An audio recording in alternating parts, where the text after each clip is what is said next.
All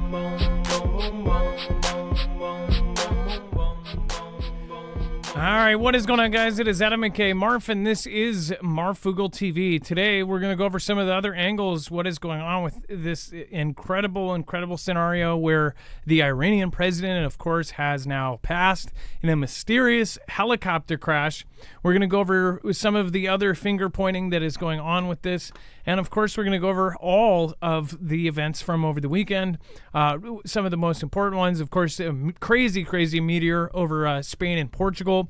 We're going to talk about a whistleblower that it blew my mind that the claims that this guy says about one of the biggest companies in the world. Think Mr. Robot status, like Evil Corporation. So lots of crazy stuff for tonight. So if you're new here, remember you can always find a full bibliography of every single article, tweet, video, picture, document we're about to cover here today. All you have to do is go over to the website. The crash is coming, financial and physical. And I mean this, by the way. This isn't just...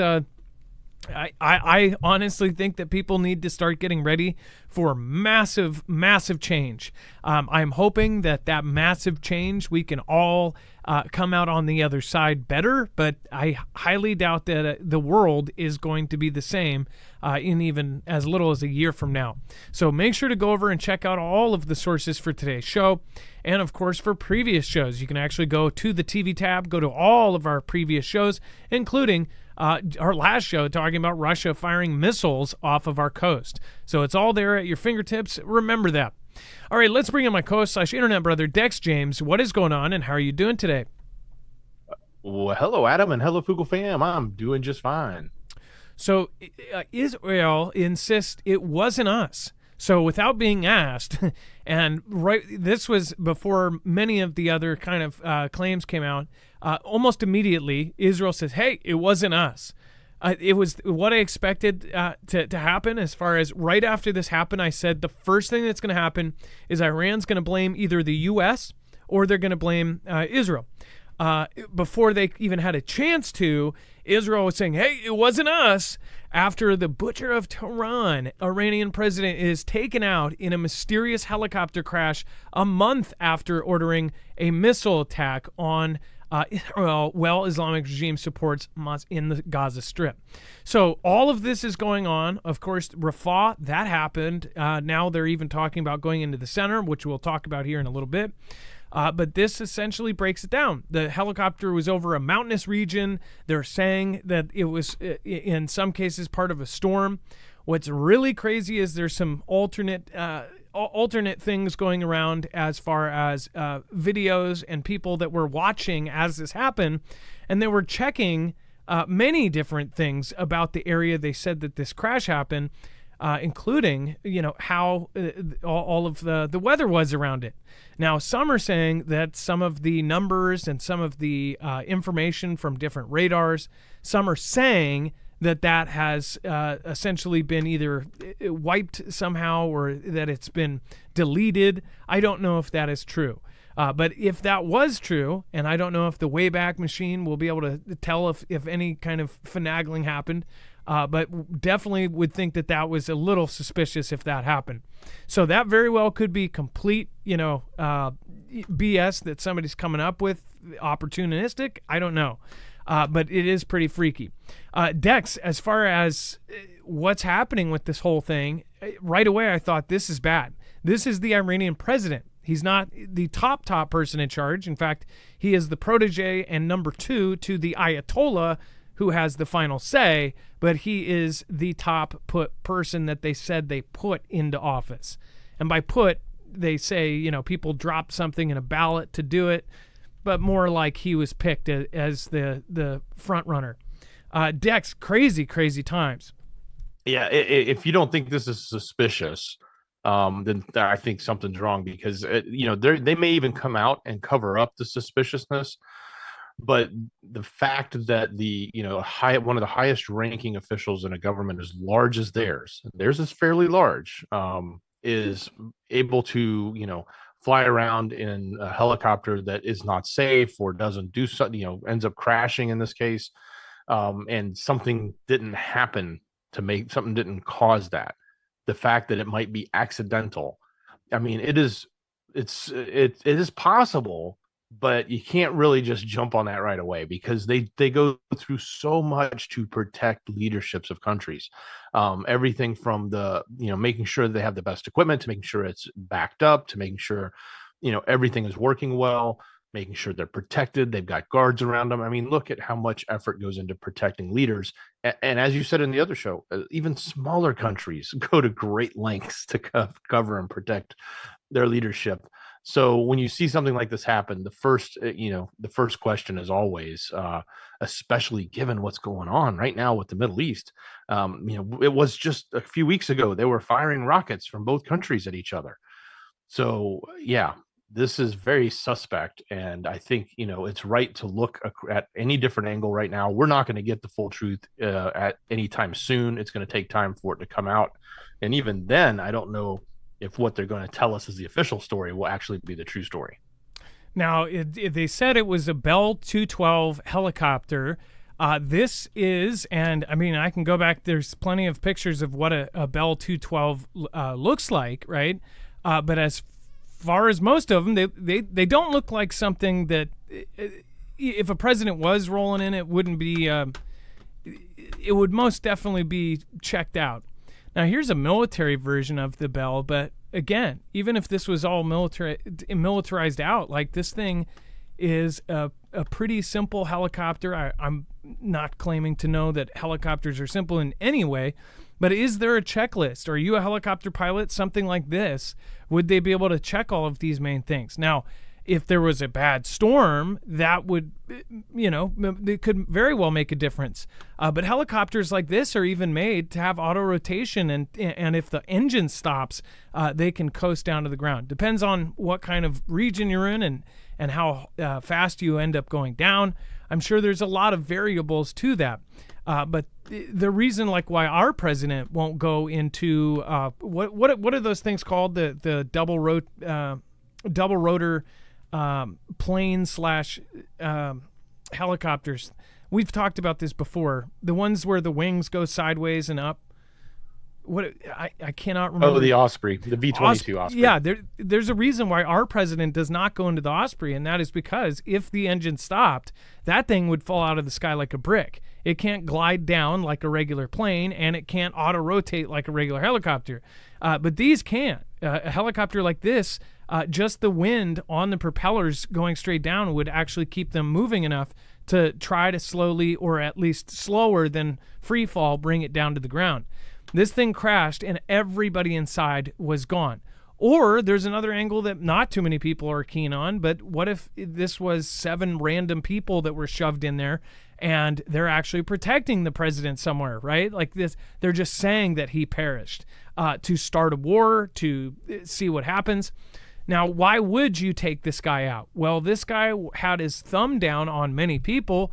Now they're saying that a civil conflict may start in that country because of who this gentleman was. But when I think about this, I think, well, he's not even the one that's making the last decision. It goes up to the Ayatollah, and this guy's a protege of him. So whoever was, voted in or whatever, I don't think it matters much. The Ayatollah makes all of these decisions. So was this a direct message? They just got the president taken out of the sky, or was it truly an accident? They are stating that it is because of U.S. sanctions they couldn't get spare parts for this. Well, did they know that? How did they know that so fast?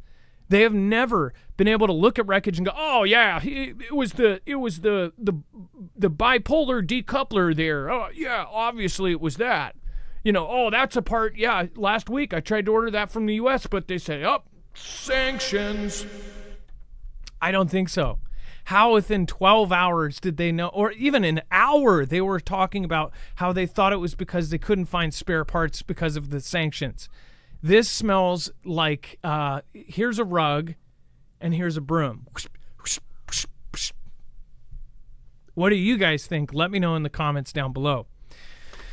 I don't know. And yeah, I saw a comment that says, "Oh, it's a little country, or it's a small country that they don't have the money for fancy helicopters." This is Iran. They do have crazy. They have crazy stuff. They have crazy helicopters. They have crazy military helicopters. They sell oil, and we gave them billions of dollars. They can afford a Billions. helicopter. Oh yeah, yeah. Especially for the president. They might not be able to afford it for the water minister or something, but for the top person in office or in voted in office, yeah, I'm sure that they treat some of the smallest, most dinkiest countries, some of the poorest countries treat their president like all get out. At least the person that actually does a lot of the meetings with the rest of the world, there's kind of a set standard as far as all the UN nations, all of these nations. Even in the dinkiest of places, they treat their president like a king. I mean, they're treated well. If they don't have much money, good chunk of it goes towards the top, towards that president. So this is really, really a sheer sign that people should be going, okay, we need to be getting ready. Regular people don't know what this is about. I was just telling one of my friends about this, and they're like, okay, and what does that mean? I'm like, well, they're the leader of Iran. Okay, well, what does that mean? What does this mean? What does that mean? They don't know what is going on in the world right now. Like once I was able to go down a list of all of the countries that are at war right now, regular people are really just completely clueless. They might have heard something, they might have seen a clip about something, but most of your friends and family, and I'm not talking about you guys, you are following the news every single day. You're up on this like the rest of the community. But regular people, your friends and family, your coworkers, they're completely clueless. They might have heard about something with North Korea, but they chalk it up to what they hear on the internet. Oh, it's a distraction. It's this, it's that. Almost everybody that has heard just little snippets, they also hear the snippets of, oh, it's a distraction. Don't worry about it. It's all good. It's a nothing burger. But then when things actually happen, we see how unprepared people are. When CV hit and all of the stores were empty, people panicked. People went out and panic bought. You couldn't get toilet paper for months. It was the stupidest thing ever. And it's because of how unprepared people were. And that is the fact, no matter what the event is, if we are told something is going to happen, people are going to panic as well. So even if you aren't prepping for an actual disaster, I would prep for even the potential for a disaster, because people go absolutely ape nuts. I guess that works. Let's go over to the map, and of course, lots of craziness with the apologies. Of course, they were doing a bunch of heartfelt, condolences for somebody called the Butcher of Tehran.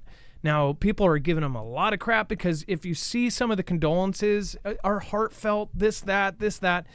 We have seen when actual people on the right, people that have been politicians for 40 years, 30 years, they perish and they get insulted in the media. This gentleman actually got some of the kindest words I've ever seen. In fact, you would think it was for somebody that was really, really high up on our favor list. Dex, all of NATO, the U.S. State Department, and the UN all said heartfelt condolences. Yeah, certainly. And now a lot of people are upset about this, across the board. And I guess there's two sides to this.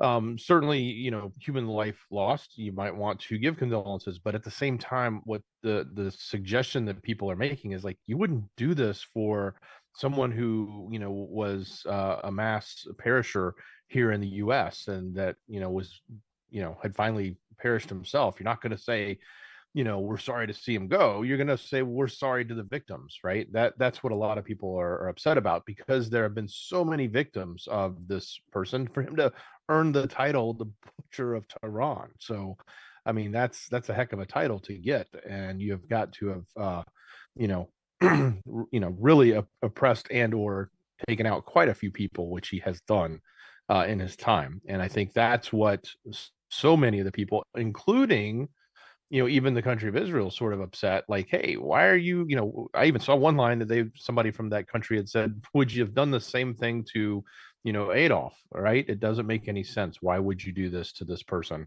So I think maybe they're just jumping the gun and they're trying to, say, hey, it really wasn't us. Look, we're being sympathetic and apologetic about your loss, or they're just tone deaf when it comes to something like this. And they're just saying, oh, well, somebody, perished. We have to say something nice. And in this case, I kind of get the other side of this with the fact that, he has done so many horrific things to people and oppressed many and perished many others. So it's kind of hard to say anything nice. One thing I haven't seen lately at all, and this is especially from the government, anybody else, have you noticed that thoughts and prayers is almost unheard of anymore? It's condolences, or it's in fact, I only see condolences. You never see thoughts and prayers, or our prayers are with you. They're purposely cutting that out of the mix. They're trying to completely just kind of erase all kinds of prayer or anything like it. You used to see that all the time. Even the president, everybody would say these kinds of things, but not for this one. At least they didn't say. I guess we're praying for. You could say that. I guess. I mean, if you think about it. Stephen McMahon made a great comment, says only a 5-star fool would put the president and foreign minister, the secretary of state equivalent, and 2 more big kahunas on the same helo flight. Duh. It's a big deal. And that's Stephen McMahon, that's within an instant. And then when I found out that they had the foreign minister there too, and two of the people right underneath, I was absolutely blown away. I could not believe they would put all of these people on the same helicopter, especially if they say that it was stormy, which, again, people are now arguing, saying that weird data is like disappearing and stuff. Say it is a horrible storm. Even more reason to not do it. Just incredible. Dex, go ahead. I mean, look, even in the business world and corporate world, that's standard practice. You won't send more than a certain number of people from a specific department on the same plane. That's why a lot of times they use travel systems to make sure that they don't book on the same plane when they fly, let alone leadership. You definitely don't do it with your leadership, but even in departments, they don't do it sometimes. They minimize the number of potential losses you can have in one incident. So yeah, excellent comment. And Lola Cafe, thank you so much for supporting independence, says thank you, and I appreciate the little emoji there. Thank you, thank you, thank you. Sweatin' Ministries, thank you. Genius by Birth, thank you as well. Thank you, Richard Koschmeider. Jackson Roche, thank you, says thank you as always, brother. Hey, thank you. And then Carlton Sutton, Susan, thank you. Sweatin' again, thank you, thank you, thank you. Janice Chapman, Carol, and of course Stormhawk, and cannot forget Wages World. All the crazy solar events going on. Make sure to go check him out while you get a chance. Make sure to thank your mods. First off, if you haven't already, make sure to go over to marfooglenews.com/friends. There's great people like Leah over there. Of course, you have lots and lots of great people like Rip Curl, and of course Jammer, and so many more. So go check them out. Be safe. Again, make sure to go check out Lisa as well if you can. All right, and then, sorry, I'm saying bye to somebody here. Love you. Have a good night. All right, and then Dangerous Iran faces brutal civil war after President Ibrahim Raisi's death in helicopter crash. So this is like, it's like if this didn't have three-letter agency wrote all over it, what would you think would happen? Now they're even saying that this may cause some sort of civil event. As far as this happening, how does it change things, though? That's what I wondered with the Ayatollah and everything making the final say. Even if this prez said something, if Ibrahim Raisi said, we're going to change this, the Ayatollah could just undo it or say no. So it makes you wonder, like, how is everything going to fall apart in the same right, too? Even if this guy's gone, they can just put their next protege in, or the Ayatollah can grab another protege and say, hey, you're gonna step in. It says the perishing of the Iran's president could spark a, quote, bitter civil war. in the unstable Islamic region, one expert believes. Yesterday, the news of a fatal helicopter crash in Iran's foggy mountain, I love how they put it, foggy mountainous East Azerbaijan province sent shockwaves through the country. It wasn't until this morning that officials confirmed Iran's hardline President Ibrahim Raisi was among the perished. The controversial president was responsible for the brutal crackdown against nationwide protests that tore through the country in 2022, following the perishing of Mahsa Amini. If you guys remember that, we covered that. She was in the young woman was in police custody, ended up perishing. Was thought to have been beaten to death after being arrested for improper wearing of the hijab. And then some suspect his death will leave a vacuum that could trigger infighting for the top spot. If that is the case, civil conflict could break out in the already highly dangerous and unstable nation. Now, I don't know if that's actually true, how that could work out. I am not an expert, but this expert is saying that that would happen. I still go back to, if the Ayatollah is still basically in charge, then couldn't they stop anything even from raising from this point?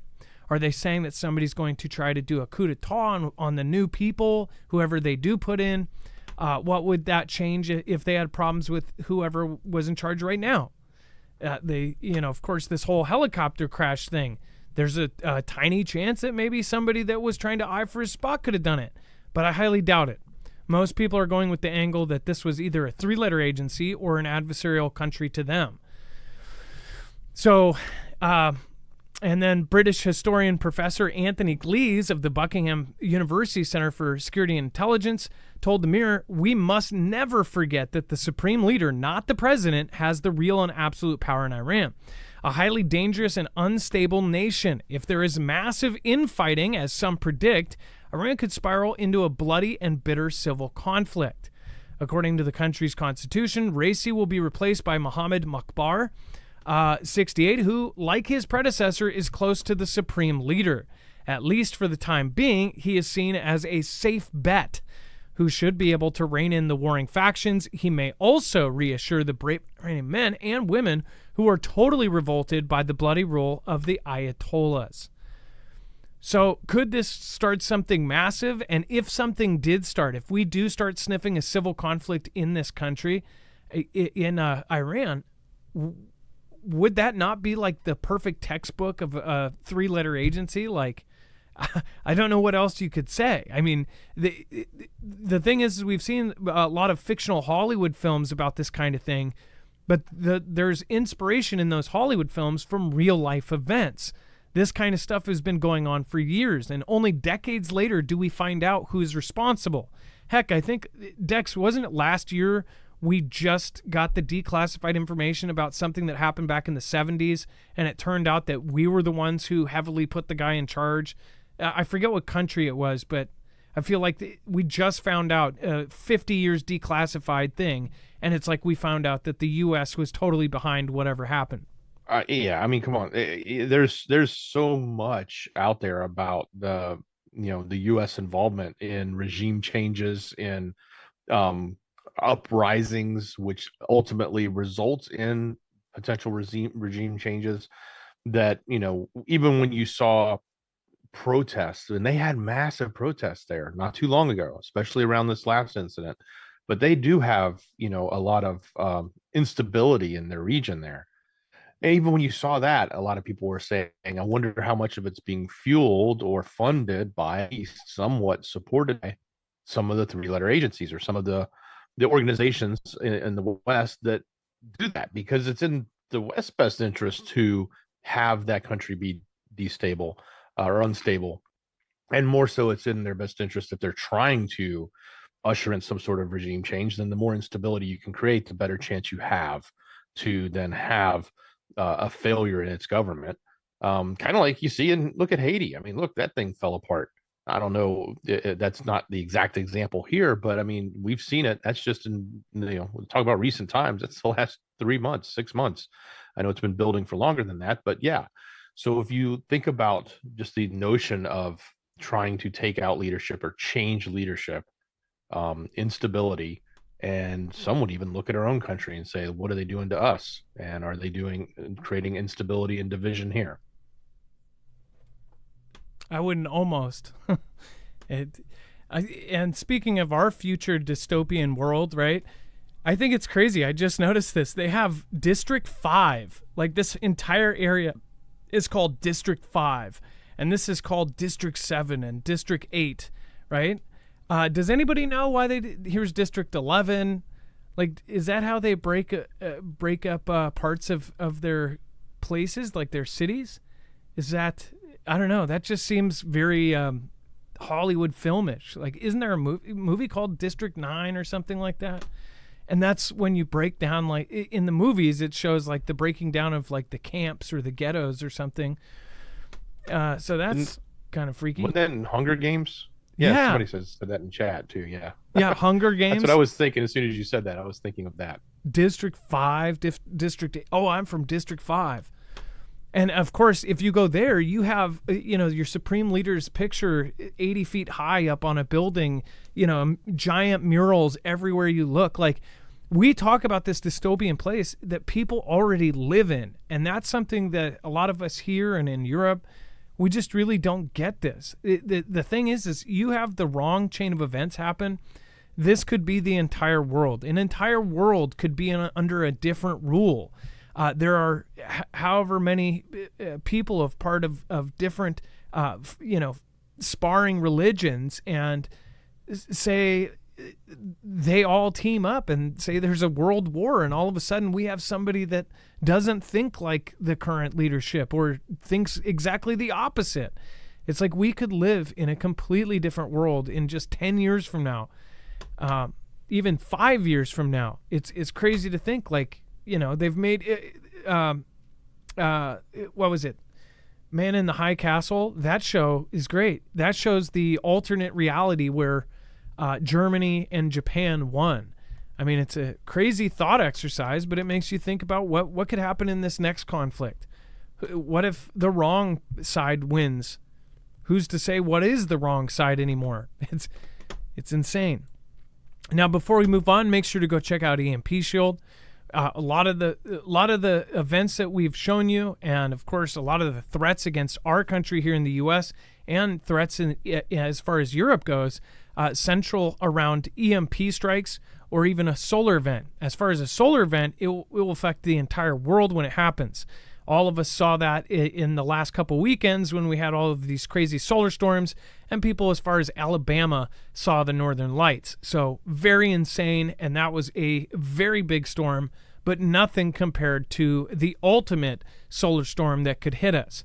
If a solar storm of the right size hits us, like a Carrington level event, they believe it will knock out everything. It very well could knock down our grid and our internet and our communications, and that is what preppers think about as far as what are the percentages and what are the chances that would happen. Well, a solar event will happen at some point. We know it. We absolutely know it's a matter of when, not if.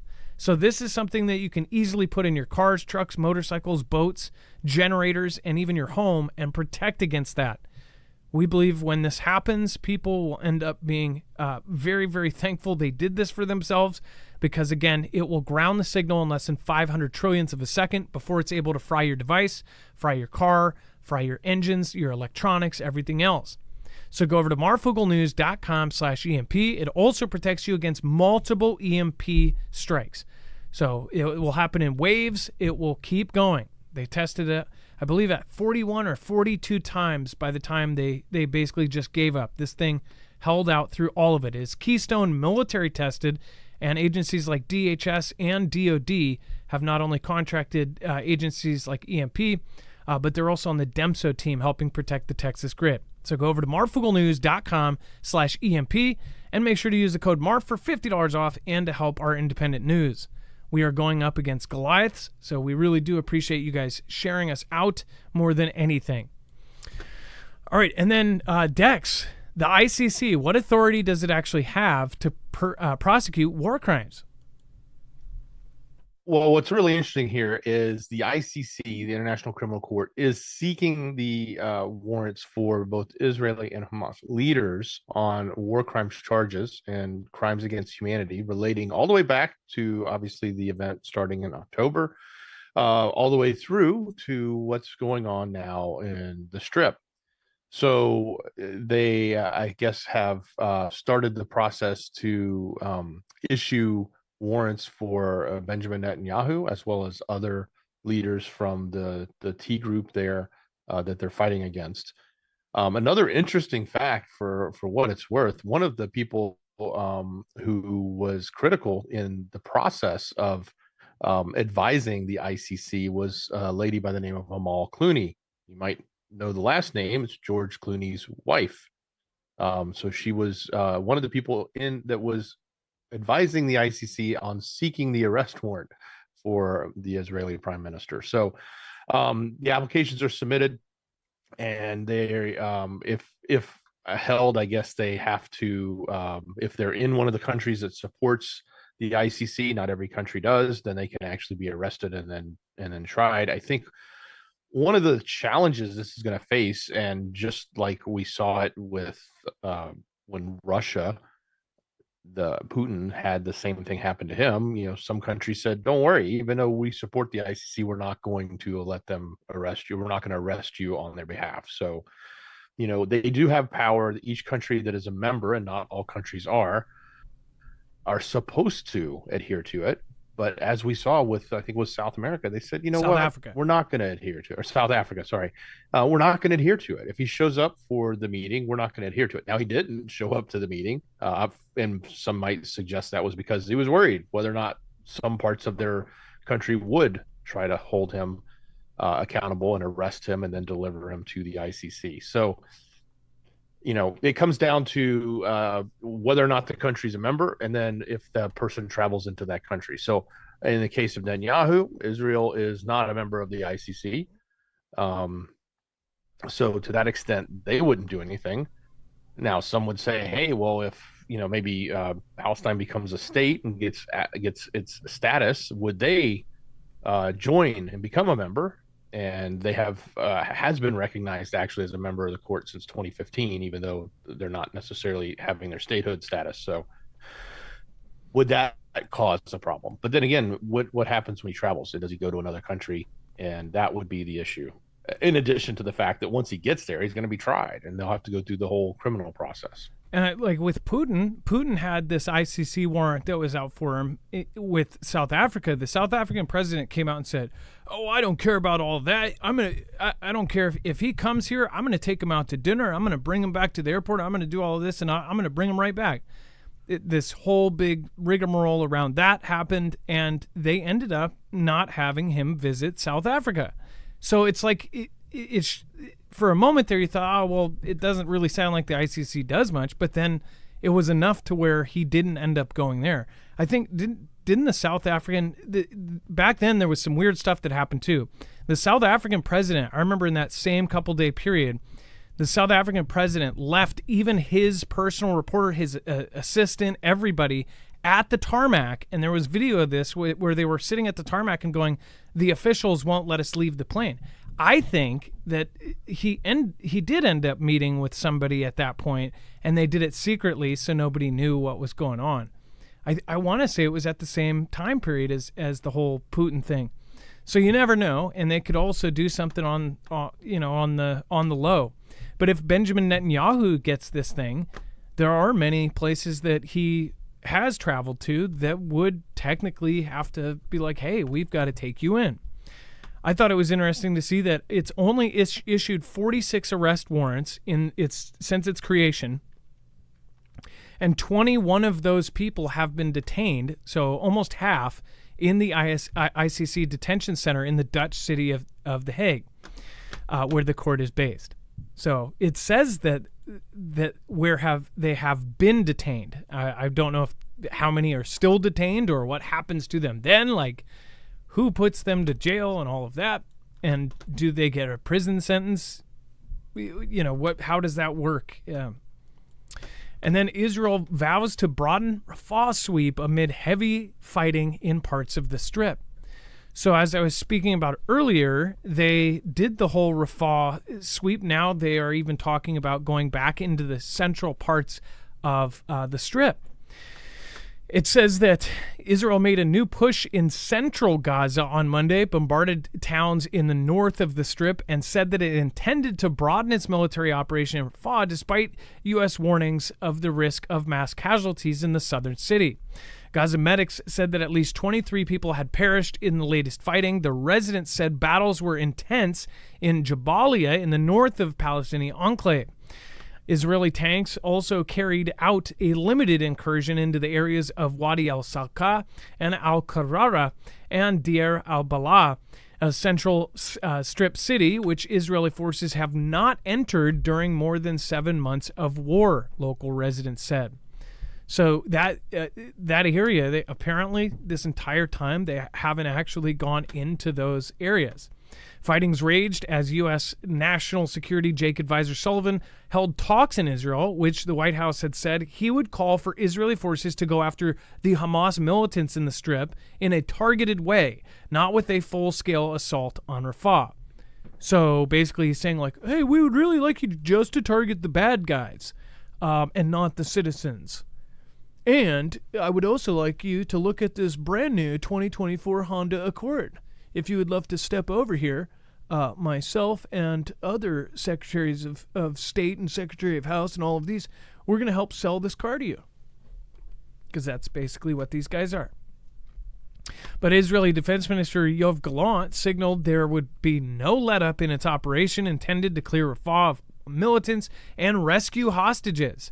So one thing I wondered is how would they, what if they end up hitting a building and it has all 240 people in it, or 222, or however many people are left at this point? How did they figure all of that out? What if they hit a building with some huge massive ordnance, and then you take out all of them? Do we know that some of these people haven't already been taken out? And then why don't we see any public stuff about the hostages? Why don't we see any other releases of the videos? Dex, have you seen? I have not seen much at all. Like, do they still release videos of these people that are being held? Yeah, we heard about one maybe a few weeks back where one of the families, maybe they were here in the States, they saw one, and this was reassurance that they were alive, but they also had lost a limb, or a limb was taken from that person, or something to that effect, if I recall correctly. Gosh. Well, so, what do you guys think? I would love to hear your opinion on it. Let's go over to the chat real quick. Let's do a quick roll call before we get any deeper into the muck. Thank you, Space Monkey, for being here. Thank you, Genius by Birth. Fiction and Reality. No missiles touched the ground, but one helicopter did, ? Let's see here. Dale Val, what is happening? We've got Paul Saul, 300,000 miles. Let's see here. World has no more problems on crisis. Let's see here. We have Randy Man, Taiju NZ, Comet Moon. Nice to see you. Sandy from Arizona. Let's see here. Russia will use the nukes, said someone. Damien, Quintress. We have Virginia Olsen. We have Willard, Ohio in the house. Frisco, Texas. We have Florida. We have Oregon. Nice to see you. Milk and Honey. Heritage Farms. We've got Big Bugs. We've got See Here Think. We've got Michigan Lifestyle. Faith Parent. Nice to see you. Shastina. Rick Johnson. M. St. G. Mr. Hubo Diggs. What is happening? Wisconsin in the house. Somebody was in Purgatory. Are you actually? I know there's a place called Purgatory. Liz, isn't it like Purgatory, Texas or something? I forget where Purgatory is, but there's an actual Purgatory here. Tracy Q, Pray for Peace from Motor City. Sherilyn from OH. If you get it, you get it. Michigan Lifestyle, Pac-Man. We have Saskatchewan in the house, and so many more. We have Canada. We have Europe. I saw one from Australia. Alabama in the house. We have so many great people, even one from Brazil. Speaking of which, Brazil, you guys are having all sorts of craziness going. All right. And thank you again, Lola Cafe. As you know, every time I see your name, I think of the West Seattle Cafe, the Lola Cafe. Great memories. All right. I don't think I've ever eaten there, but I've walked all the way across over to West Seattle and biked many times. And it's a sucky walk, but man, when you see that cafe, you know you're in West Seattle. All right. And we have North Korea to boost nuclear deterrence after U.S. subcritical test. So everybody is testing. Everybody is getting ready. North Korea said on Monday a recent subcritical nuclear test by the United States adds new tension to the international nuclear arms race and vowed to take measures necessary for improving nuclear deterrence posture. That was what KCNA, of course, North Korea's local crackpots, said. The U.S. Department of Energy has said that its National Nuclear Security Administration conducted a subcritical experiment at its Nevada test site to collect data to support the reliability and effectiveness of nuclear warheads. So, again, subcritical, right? It says to cope with strategic instability in the region and the rest of the world caused by the U.S. unilateral action, we cannot but reconsider the measures necessary for the improvement of the overall nuclear deterrence posture within the range of its vested sovereign right and possible options. That literally looks like somebody with a lawyer wrote that with bad translation. Like it's lawyer speak, but also doesn't fully make sense. It says it did not elaborate on what measures it would consider. Subcritical nuclear tests do not involve a nuclear explosion and do not trigger a fissile chain reaction. The United States is a signatory to the Global Nuclear Test Ban Treaty, ended nuclear explosion tests in 1992. So, Dex, have you heard of a subcritical test? Like, how do they do it? They do it with a dummy bomb, and they do all of the same mechanisms in it. Like, how do they do that? So basically, what I understand is it's a test that is less than a nuclear explosion. So they do use small amounts of nuclear material, like plutonium or uranium, but not enough to reach critical mass. They use conventional explosives to compress that material, but it mimics the conditions that would happen if a larger full-on nuke went off, but it's because it's a smaller amount, it's not going to be as big, so it doesn't get the full-on chain reaction. And then I guess there's various testing that they do with the sensors to make sure that, whatever, warhead capability they're trying to test, that they get, I guess, results from that, whether it be, diagnostics or any data that would come from the sensors that they're trying to determine it does the warhead work like it's supposed to without it being a full-on detonation. So I guess consider it the second best way of testing without full-on detonating. It is a way to take that capability and say, okay, well, we're going to test this and see how well it works, but we're not creating a full-on explosion. So I guess anybody who is looking to see that flash, luckily they won't be seeing it, at least not yet. And then Russia may push buffer zone into NATO nation, or at least that's what Putin ally is saying. So as far as Dmitry Medvedev, deputy chairman and former president of Russia, spoke of potentially creating a sanitary zone either on the border with or inside of Poland. On Friday, Ukraine hit fuel depots, oil facilities, and a power station in southwestern Russia and Crimea, a Ukrainian peninsula that Moscow has occupied since 2014. And then the Russian Defense Ministry said via telegram on Friday that Moscow intercepted more than 100 unmanned aerial vehicles, or UAVs, on Thursday night. The day before, UKR fired missiles that hit an airfield in Crimea. The drone strikes came after Russian forces advanced into northeastern Ukraine last week. So they've actually been pushing really, really far. And the update that I got from Fuglefam Military is that they have lost a lot of land. So they started launching. They hit another airfield. Now, one thing I think of when I hear an airfield was hit is their decree that they wrote of how many airfields would need to be hit to use a tactical or regular nuke. how many ships that would need to be sunk, how many radar stations would need to be hit. They actually put in an actual number for these things. All of those have been surpassed.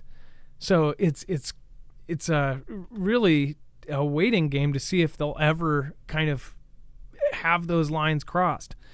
Medvedev, the former Russian president and prime minister, wrote in a Telegram post translated into English on Friday, this is not the first time that President Putin has said that for a quiet life, our country will have to create a sanitary zone within which the Neo regime will not be able to hit targets on the territory of Russia, including, of course, all the lands that have returned to our state. So, again, they said if this continues, the guaranteed sanitary zone will be somewhere on the border with Poland or already in Poland itself.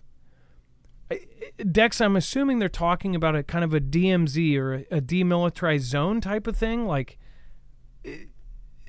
Yeah, you could think of it that way, or you could think of it as, it's a zone in which they feel they have to occupy or at least have control of, such that they can prevent the launch of any medium range equipment or drones that could reach into their actual territories. So that's how I'm taking it, is that they want to be able to push it back or push back far enough and then control that area so that nothing can be launched from those areas that are close enough to reach their land.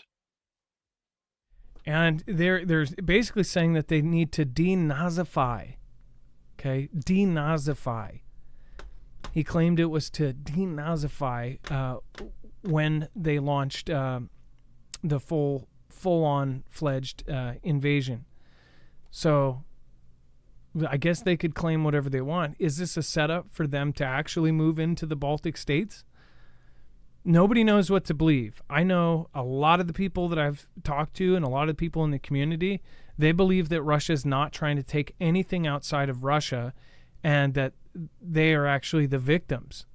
It's really crazy, and it's really sad that we're in a country and we've been treated so badly by our media and by, of course, everything that's gone in the government, that people actually do, a lot of people believe Putin or Putin media more than they do our own. Like, that's really sad.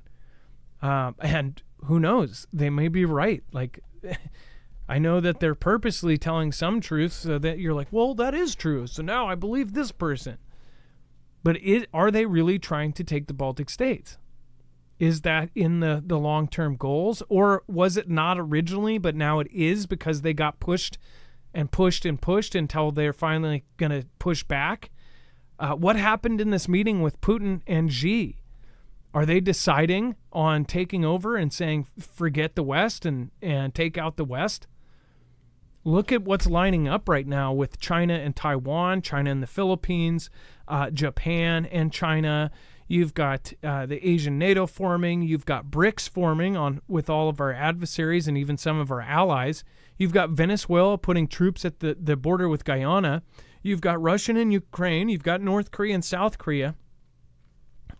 You've got all of the unrest in South Africa and people choosing Russia and China over the U.S. You've got Saudi Arabia rolling out the red carpet for China and not answering our calls. Like, we're not in the same place we were 10 years ago. We're not even in the same place we were 5-6 years ago. So this is not going in a good direction. What do you guys think? Let me know in the comments down below. And then U.S. fears undersea cables are vulnerable to espionage from Chinese repair ships. Dex, first of all, we've covered a lot of the underwater sea cables that have been cut or accidentally severed recently. And we actually talked about how that could be a practice run, or these could be practice runs for the big ones.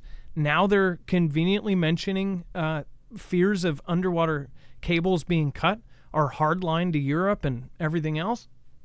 Well, this is actually even different than that. Not just cut. This is the repair companies. And what is happening is the U.S. officials are privately delivering this warning to the telecommunication companies about these undersea cables and the companies that they're using to repair them.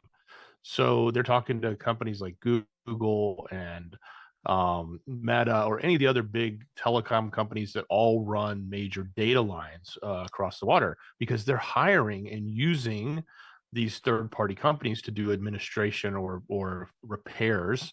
I should say operations or repairs on that equipment that's out there.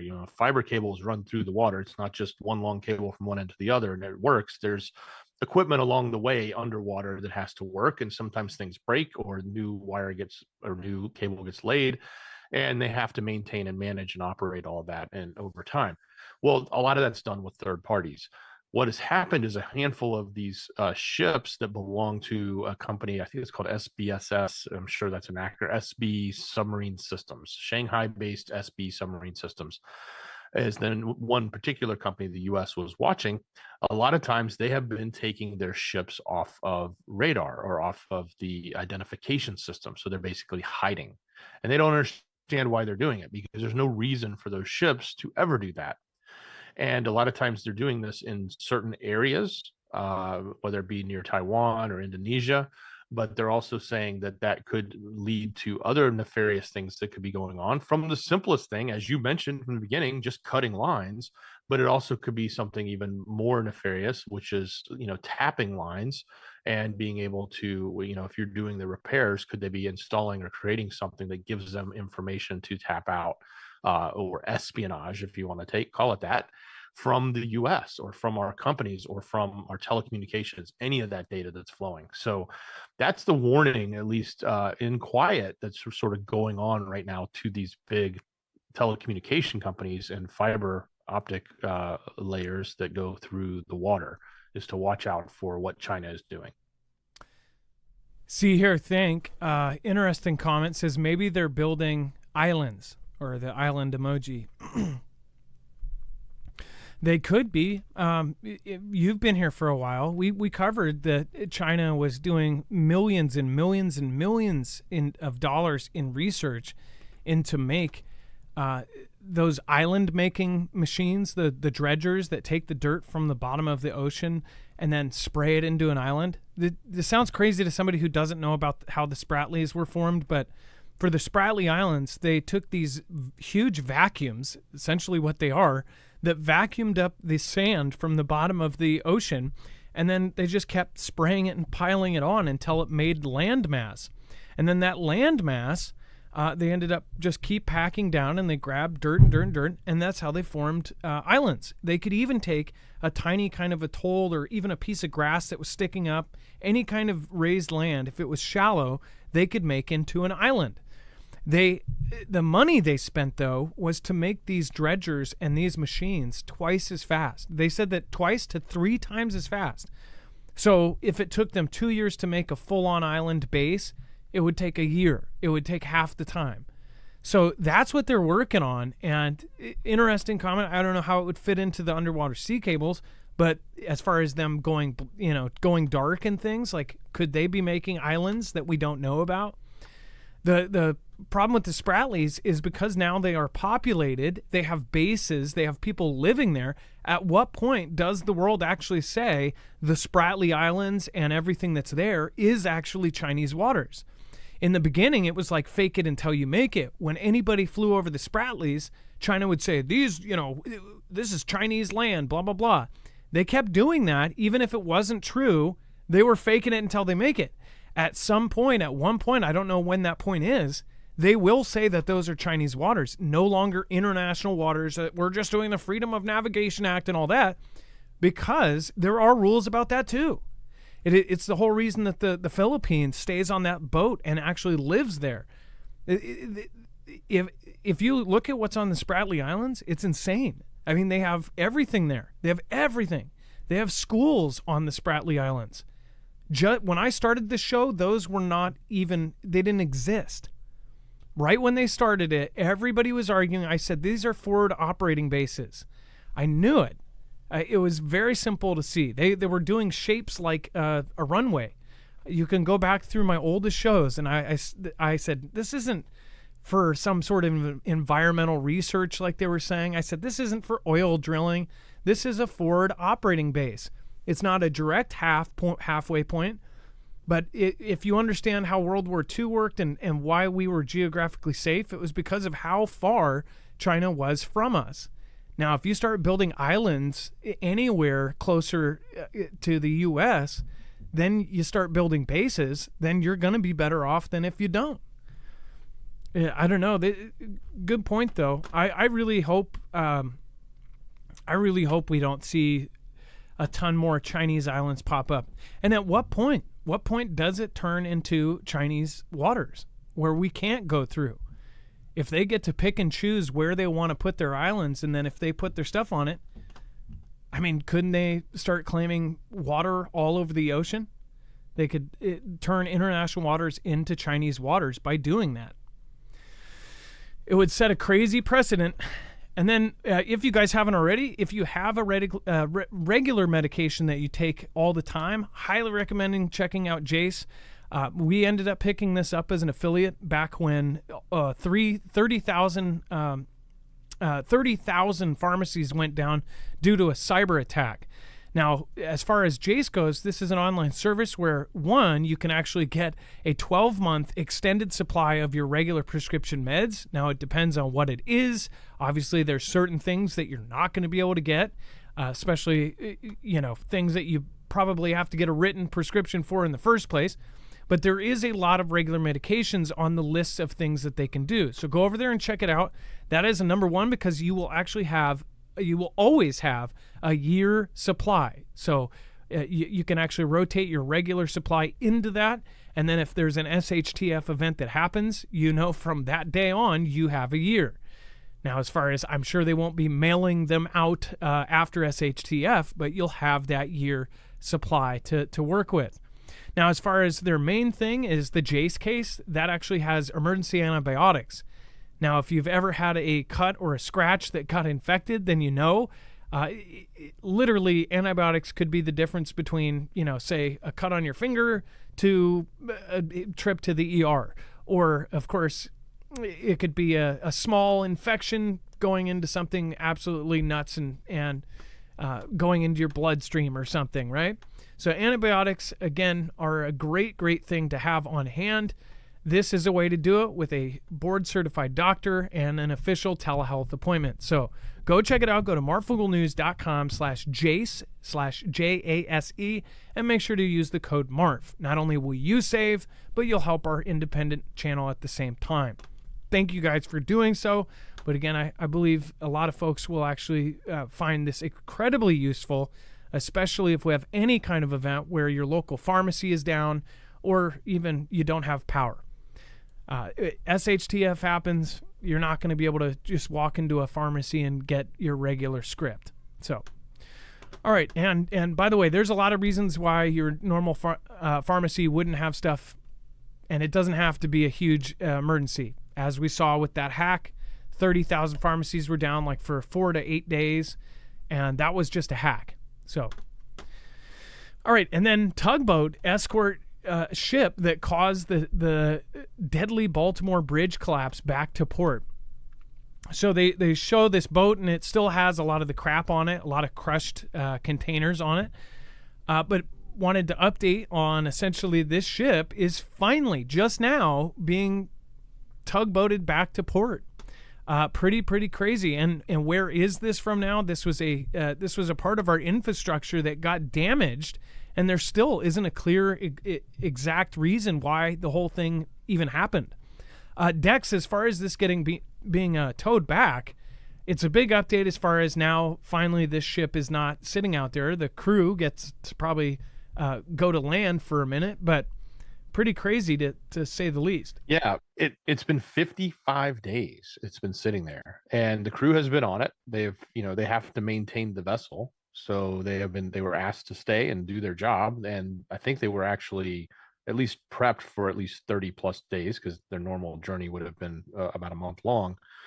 But obviously they stayed much longer. I'm sure they gave them supplies. But now what they did was with high tide, they were able to, once they've removed a lot of the steel around it, I think there was a big explosion the other day where they knocked a big piece off and they were getting ready to move the ship.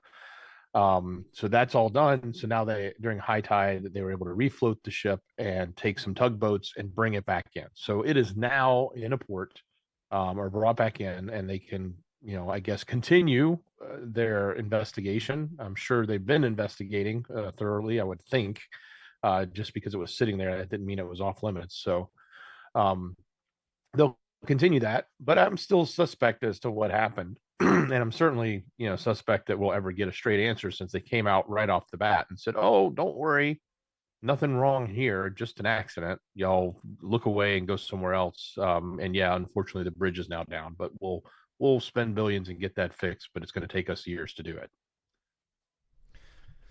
And it was it jammed up everything. It harmed our entire economy. That was something that happened almost immediately. Per day, it was costing millions and millions of dollars, and it's still not absolutely fixed, and it's going to continue to cost money. Stephen McMahon, great super chat, says the reason Stalin kept Eastern Europe as satellite countries after World War II was to give the motherland a buffer zone. Well, history repeats itself, that's for sure. Crazy times we are living in. And then thank you, Poco Loco, Scooby Doo Do Right, Skyhouse. Thank you for our D-Live crew keeping it alive over there. Kimbria and, of course, Godrix, thank you for following. I appreciate that. Thank you guys for joining. Let's see here. Let's go back to the map. U.S. Navy warships in the Red Sea are fighting off missiles new to combat that are way faster than anything else, destroyer captain says. It says that U.S. Navy warships operating in the Red Sea have been intercepting deadly ballistic missiles that are way faster than anything else, according to the commanding officer of an American destroyer that has been involved in shooting them down. Anti-ship ballistic missiles are a dangerous weapon that no military has ever faced in combat until recently, when the Houthis started firing them into key Middle Eastern waterways late last year as part of their ongoing attacks on international shipping lanes. It says, since then, Iran-backed rebels have fired dozens of anti-ship ballistic missiles into the Red Sea and Gulf of Aden. U.S. warships in the region have intercepted these missiles on numerous occasions, though some of the weapons have struck commercial vessels. Civilians were perished during an attack in March. An anti-ship ballistic missile is just way faster than anything else. Commander Jeremy Robertson, captain of the guided missile destroyer USS Carney, told reporters during a media event on Monday. He said that while the missiles are a challenge, we have certain capabilities to be able to detect stuff like that. The Carney was the first U.S. warship in the region to intercept Houthi threats in the fight that began in October 2023. The destroyer was involved in dozens of engagements during its months-long deployment, destroying anti-ship ballistic missiles, land attack cruise missiles, and drones as it carried out multiple strikes against the rebels in Yemen. So it was also firing on these guys and taking out the actual locations that were firing. The Houthis maintain a sizable arsenal of anti-ship ballistic missiles, according to an analysis by the International Institute of Strategic Studies think tank. So, again, it says some of the missiles are Iranian in origin, while others are from certain parts of Tehran. U.S. Central Command has not identified specific missiles that have been used in any of the Houthi attacks, but ballistic missiles generally fly at a faster speed than cruise missile. So what does it take one of these days if they fire one too many and our systems don't get it? If you have one of our big fleet go down, I mean, like, it's going to be a big deal. How would they look at that, though? Do they go after the Houthis? Do they go after whoever made the missile? Dex, go ahead. On one hand, you look at this and you think, well, okay, maybe they've got newer technology because it's modern times. They're not dealing with older technology, but then you look at the hit rate and it's pretty low. Like, what kind of tech is this? I mean, maybe it's fast, but it sure has no capability of tracking and honing in on a target, because they miss all the time. Every time we report this story, except for a few, it's always they came under attack. Now, mind you, we probably took some of those out, but a lot of them said, oh, they fell in the water, or they fell short, or they just missed. And it's all those just misses that sort of make you wonder how great the tech is. Now, I will say we did cover that they had claimed they were getting hypersonic capability, and we assumed that was coming via Iran, which was really via Russia and or China, one of the two. So if that ever does happen, and they actually launch something, it will be interesting to see how quick our the Carney or any of our other ships there are able to respond and take down something like that. Will probably be one of the first tests for them. Wasn't it Japan and the U.S. are now teaming up to make something that can knock hypersonics out of the sky? Because currently we don't have that. If they launch these, which they say are faster than anything else, if they launch hypersonics at these ships, and if you believe this is orchestrated and this is all set up to bring in everything else, and you may be right, then if they launch a hypersonic and they do have it on the dot, they got the targeting right and everything, would we be able to stop it? Well, currently they say we would not be able to. And is this an opportunity? China says that they have developed a new technology that can be low Earth satellite that can actually stop our radar from detecting. Not only can these same satellites are able to detect and follow our ships, but they say that they could jam every radar in all of our fleet with just 7 or 8 of them. So I wonder if they'll ever do some sort of testing where they jam or screw up our radars. And the radars, I don't know how, if you're in the Navy and you know how these systems work, they're incredibly advanced. I mean, these things can hit multiple missiles coming from every which way, and they can fire things and hit them straight like a bullet hitting a bullet. But can they hit a hypersonic bullet? If they do exist in the Hamas or Houthi arsenals, then they definitely came from somewhere, and they would have somebody to blame. But who do they blame for it? I guess it would be scary times if you had family on the Carney or any of these other destroyers. We do have a family friend that is on a ship, but they're in the South China Sea right now, not in the Red Sea like the Carney. I would imagine, like, it's just kind of like eventually if they do hit it, what happens? If they get those hypersonics like they say they got them, there's nothing to stop them. That's according to our people, or our government is saying we can't stop hypersonics yet, and that's why Japan and the U.S. are teaming up on it. And insane meteor traveling at 1,700 miles per hour, which I believe is slow for a meteor, turns night sky blue over Spain. So if you did not see this over the weekend, it was pretty crazy. One of the craziest videos, I would say, in history. I would say, because since we've gotten selfie capabilities and phones and everybody's recording, everybody's seen a dash cam of a meteor. But this one girl got just incredible footage. It went over Spain and Portugal. Here's one image from, I believe, a dash cam. I don't know if this is a dash cam or somebody holding their camera in their window. But it was an incredible meteor sighting.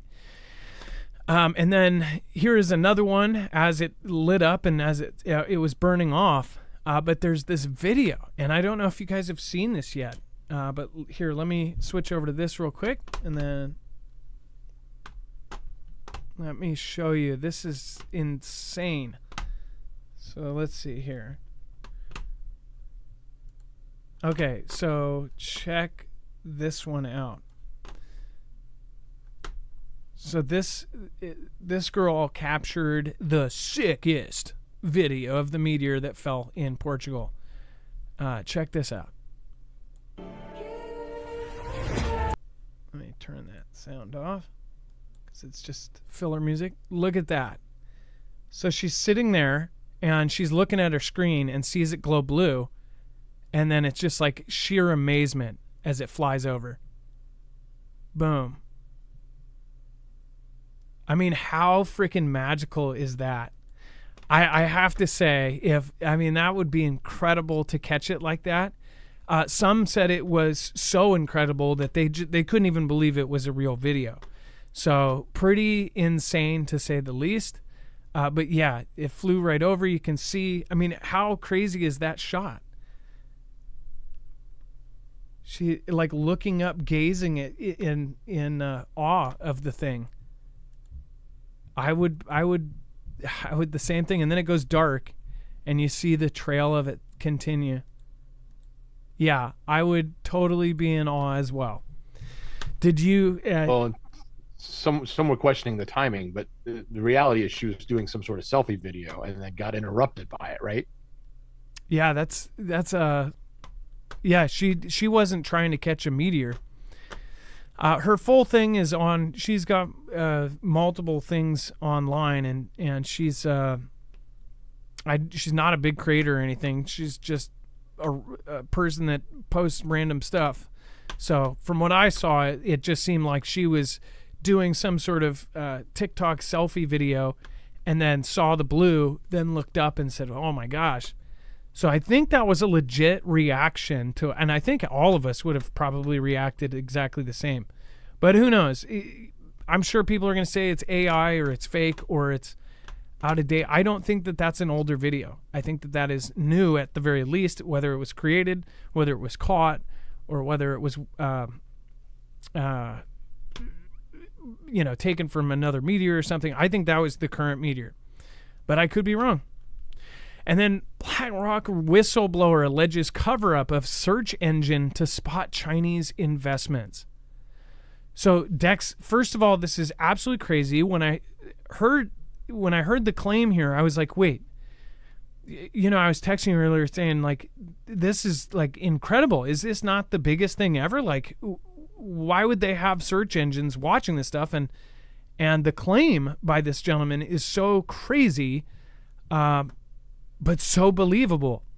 Do you want to go over what happened? It certainly is, yeah. And so this person, the complainant on Saturday, Hamdan Azar, said that BR had ordered him back in March to stop working on TrendSpotter, which is something that he had developed, and it was a project or a software that they were using, and transfer his project to RightPoint, where another person had worked. So he is suing them because of his recent firing, and he's also in claims of that suit saying that they were told him to shut down his project, or not shut down, but change his project that he was working on, because he was presenting to them that, hey, it's designed to, or what you're doing with this is to be able to track all these investments. And some now are suggesting that they were tracking and monitoring illegal investments, including in China.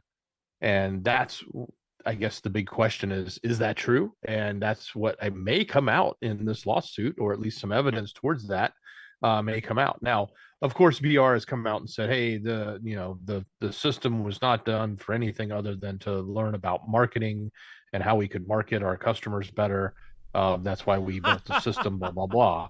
And that's always the excuse when it comes to things like that. They always do it for marketing. That's easy. It's an easy getaway. But nonetheless, it sounds like this whistleblower is sort of shining some light here in an area that needs to be. In addition to what he's claiming as his wrongful termination, because he was actually recently being promoted to being the head of AI or something like that. So it wasn't like he was incompetent. But of course, they came out and said, no, we fired him because he's incompetent, or he had poor performance. But you don't take somebody who has poor performance and move them into something so massively major like AI. So it sounds like he's legit. He has a legitimate claim and a legitimate potential backstory here of some insight that may be going on with the big BR there. Well, maybe once he started working with the AI, they asked the AI, and the AI was like, yeah, this guy's not up to par. And maybe the AI decided he wasn't good enough. I don't know. But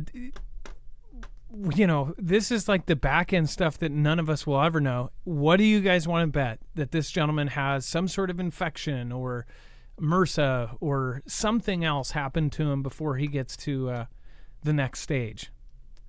That company, way, way bigger than Boeing.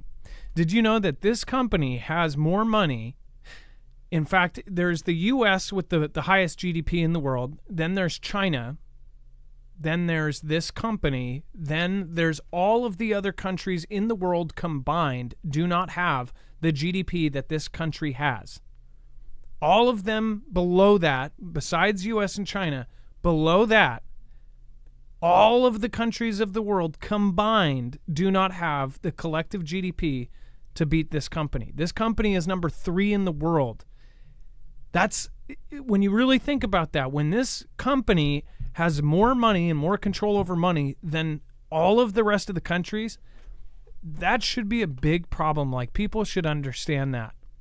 If you have more money than all of the other countries combined, and no one ever talks about you like you're ruling the planet, that's just weird. And then when you look at the board and who is on that, and those same people are major parts in almost everything that is in charge.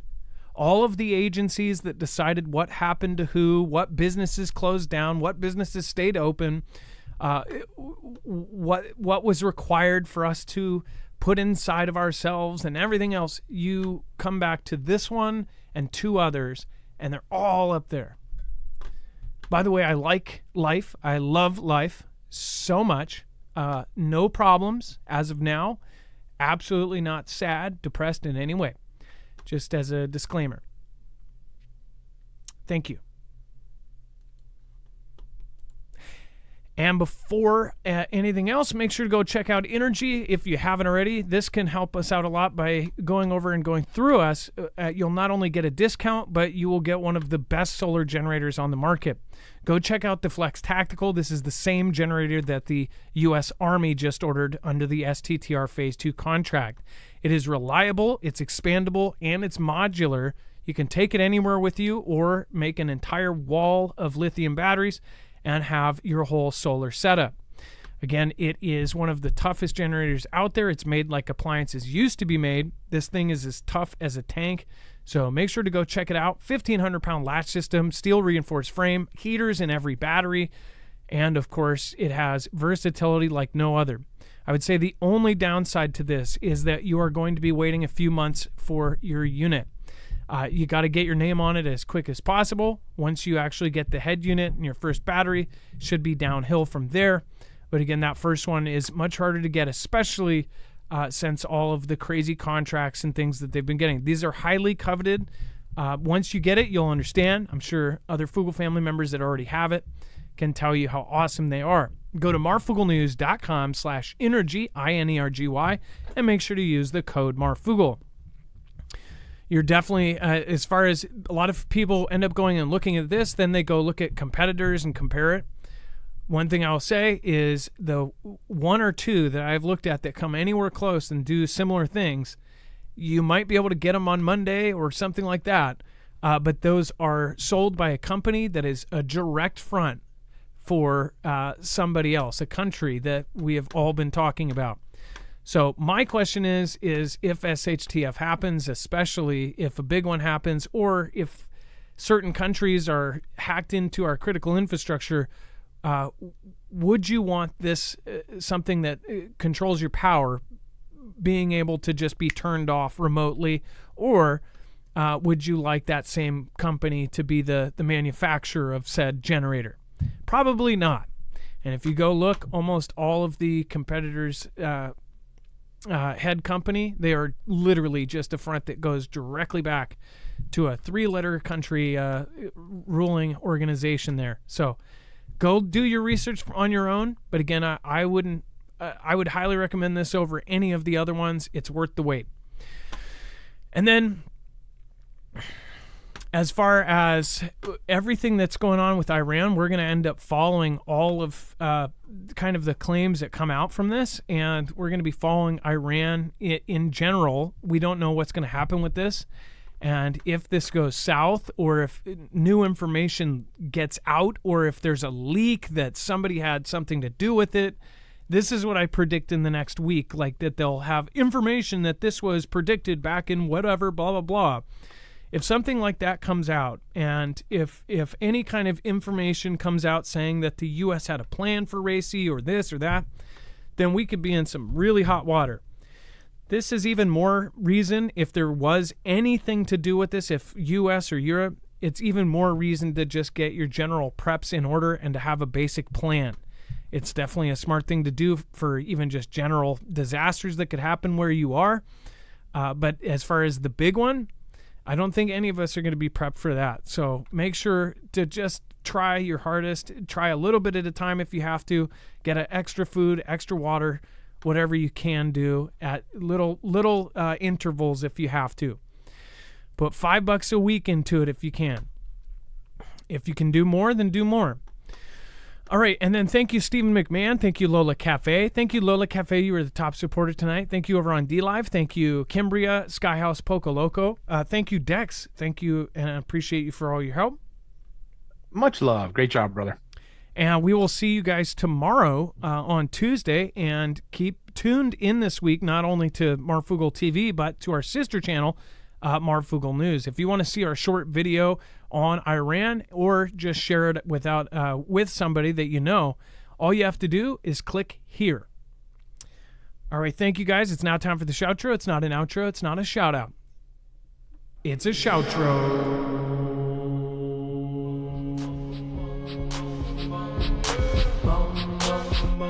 Where I say thank you to the people that matter most, you guys.